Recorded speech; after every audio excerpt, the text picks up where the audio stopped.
Caitlin Clark is now the league leader in assists. We all saw this coming. We knew this was coming, but the day is now here. All right. Alyssa Thomas, she had to leave for a little while. She went out. She didn't have many, so we knew that Caitlin Clark's next game she was going to overtake that lead. Like she was very close, about 3 assists away from doing the last time she played. But that's not the only stat that she ranks pretty high in. Let's look at some other ones. All right. She's 11th in the league in scoring. She's now scoring. She's averaging 16.8 points a game now. All right, that's ahead. Diana Taurasi, Kelly McBride, Jonquel Jones. She's ahead of all those people without even shooting her threes right. Okay? Well, without shooting her threes the way we know she will, the way she can. Okay? 11th in the league in scoring. This one might blow your mind. Maybe it won't. She's 15th in the league in rebounds. I wonder where she is compared to guards, like all just guards. But right now, she's 15th in the league overall. All right. Averaging 5.8 rebounds through these first 25 games. That's amazing to me. So think about how many forwards there are. There's 12 teams. There's at least 2 starting bigs on each team. That's 24 players. Some of those bigs, she shouldn't be ahead of those, not to mention wings. Whoever is playing the 3. We just talked about her being number 1 in assists. She's already top assist getter. She will be through the rest of the season. She will be for a lot of seasons going forward, in her career. She may even break the all-time assist record. Let's go ahead and look that up and see what it is before the end of the video.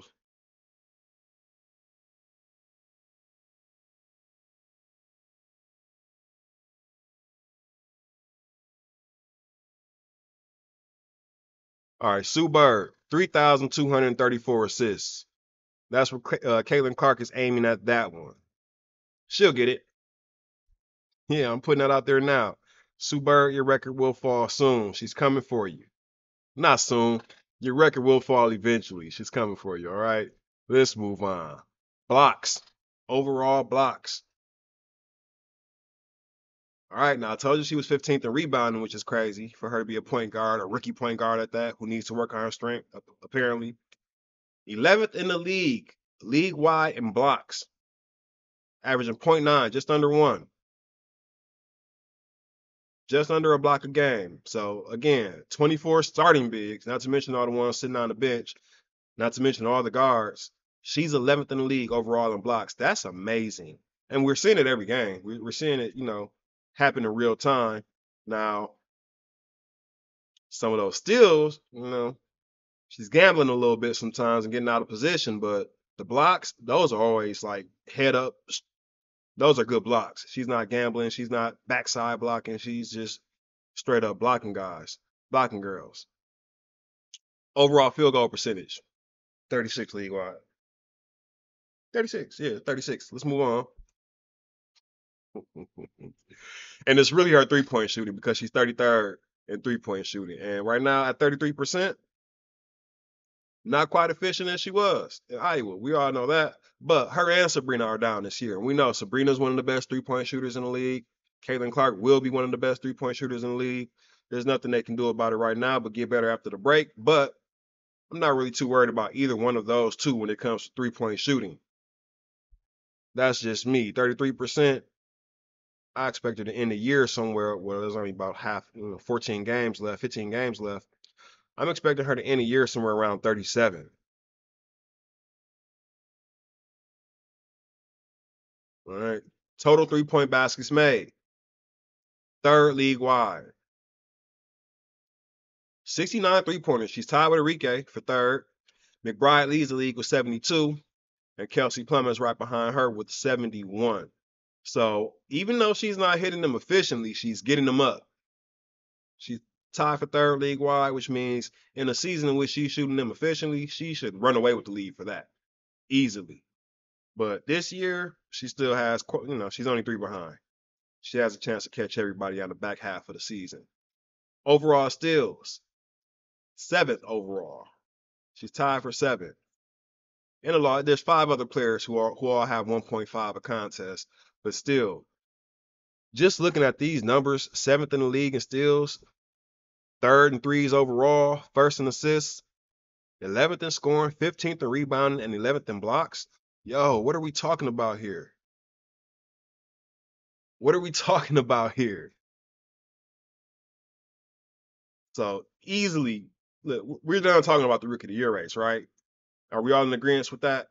That race is over with. We can stop talking about it now, or do some of you guys still need a few more games, in the back half of the break to be convinced? I'm done. Now I said about a 30 game mark, 32 game mark, everybody should be, a consensus, just like we saw with Wembanyama. Holmgren, he was kind of leading that race early in the season. And it was kind of neck and neck. By game 60, 65, it was clearly Wembanyama. I'm expecting the same thing to happen with Kalen around game 30, 32, because if you, equate the WNBA to the NBA, that's around the same point in the season. But for me, it's already over with. I need no more convincing. I've seen everything I needed to see. Obviously, I came in rooting for her to win. I came in thinking that she would win. But if you go back and watch after that one game that Angel Reese had, I think it was her 12th double double. It was a 27-10 game. They beat like the Liberty.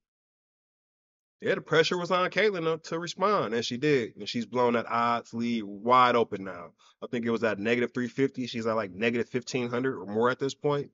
That thing is over with. Okay. So all that to say, I've heard people saying that her numbers are MVP worthy. Let's pump the brakes. Let's pump the brakes. You need to be at least a top five team before we even get into that conversation. So I won't even indulge or entertain it. But she's having a great season, man, undeniably. And when you talk about all WNBA, first team, second team, yo, I can't pick three guards better than her right now this year. I can't point out three guards who are having an all around better season than her. So I would probably have her on the first team all WNBA right now. Let me know in the comments if you agree or not. Just don't come with nonsense. Come with some facts. I respect everybody's opinion, but don't just come with nonsense. All right. So that's that. So that's how she's doing. I know a lot of the news is that she's first in assists, but man, she's up there in everything, even categories that you wouldn't expect a rookie point guard to be up there in. So salute to her. Great season for her so far, even though it hasn't been what we know her potential is as far as shooting and everything else. The shooting can get better. The turnovers can obviously get better and will. The defense absolutely needs to improve despite the blocks and steals. But for a rookie season, man, anybody that's complaining or acting like she's not living up to her expectations, I don't even have to tell you what you are. You already know. You already know. You're a big old hater, so or you're just unrealistic. Maybe you have some unrealistic expectations of her. Because some of her fans are also being hard on the season that she's had. I wouldn't call them haters. I would just say maybe a little unrealistic into what she would achieve this season. So congratulations to her so far. And I'm expecting a better second half, especially shooting wise from her and Sabrina. Let me know in the comments if you agree. I don't think I asked people to subscribe. If you made it this far in the video and you haven't subscribed yet, I mean, you just not like me? It has to be personal. I joke. What do we have next? All right, guys, let's get into the picks. 4-0 on the last picks. We ran the table. We even got all the spreads right. I won't do spreads today. I'm just giving you the picks straight up. So let's get into it. Wait, no, let's not get into it yet. Also, if you're looking for the picks after the Olympic break, they will probably be in the members only tab. I have to move some content over there exclusively for the members. Right now, there's only one member, but you might have to join the front row. Just a small paywall because, listen to me, my titles and takes have already been taken in remix. Nothing you can do about that. That's a part of YouTube and being a content creator, right? But a lot of research goes into these picks that you're not seeing on camera, obviously. I'm not just looking at the teams and picking them in real time. I've looked beforehand, all right? And so I can't just let the guys who are mining my stuff continue to take it without paying for it. So I hate to do it to my subs, but you guys got my back. I know. Let's get into it now. Chicago, Las Vegas. I'm taking Vegas. We're gonna make it quick and simple on that one.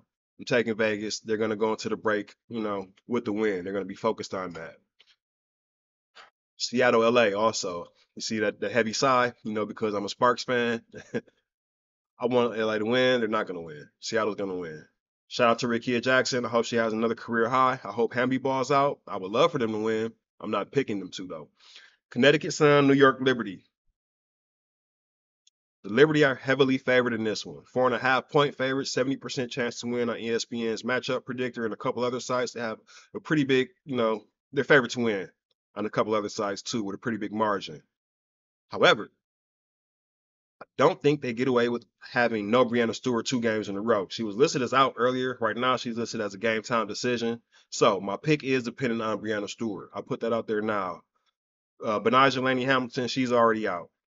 But everyone else, Brianna Stewart and Sabali, they're both Sabali, I'm sorry, and Thornton, they're all game time decisions. So I'm going to make this pick tentative and say Connecticut Sun, even though they're not favored to win, even with all those people out, I'm going to go with Connecticut Sun unless Brianna Stewart plays. Then I'm going with the New York Liberty. I would love if Thornton was there too. If Thornton and Brianna is out, throw the whole game out the window. This is Connecticut Suns. But yeah, sorry, I have to give you a tentative pick. Game time decisions, they suck, right? Especially when it's like a main player that way. So with Brianna, New York, no Brianna, I don't think they get away with that twice. Not against this team. All right. Last one. Phoenix and Washington. Why did I leave this one last? Because the Mercury 4-8 away, the Mystics 3-8 at home. One team's 5-5 in their last 10. The other team's 4-6. They're both dealing with injury issues, even though Phoenix has more bodies available.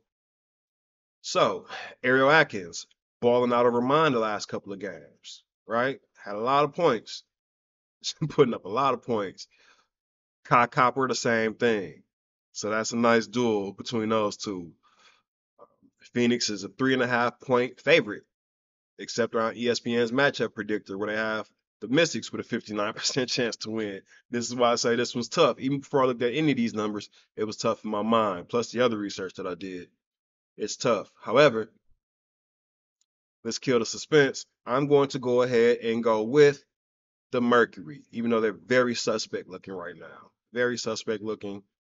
I'm going to take the Mercury. I'm going to take Griner and her size. DT to have a better game than she had last game, looking to go into the All-Star break with some kind of momentum. I hope so. Otherwise, they look very stiff. They're looking very stiff and very, elderly right now. Like we could use some Olympic replacements, but that's a different conversation for a different day. Those are my picks. The Mercury, New York with Brianna, Connecticut without Brianna, Las Vegas, and Seattle. So there you go. I know who you are. You know who you are. Enjoy these picks for free. Go ahead and give them to your subscribers as if you thought of them yourself. It'll be the last time. All right. Um, should we end it? No, let's not end it there. What's next on the agenda?